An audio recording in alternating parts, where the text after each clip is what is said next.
আজকে আছি সিলেট শ্রীমঙ্গল চা গবেষণা ইনস্টিটিউট সরকারি। তো এখানে চা কীভাবে তৈরি হয় আমি আপনাদেরকে খুব সুন্দরভাবে দেখানোর চেষ্টা করব। অনেক পদ্ধতি, এই তো গাছ থেকে চা মাথা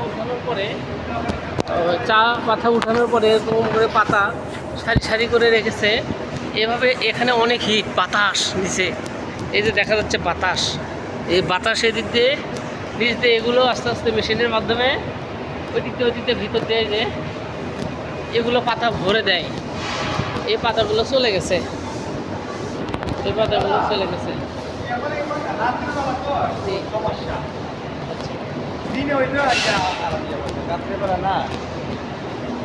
তো এই যে পাতা প্রসেসিং হয়ে যায়, এদিকে পাতা প্রসেসিং হয়ে এদিক দিয়ে যাচ্ছে যাচ্ছে যাচ্ছে যাচ্ছে যাইতে যাইতে যাইতে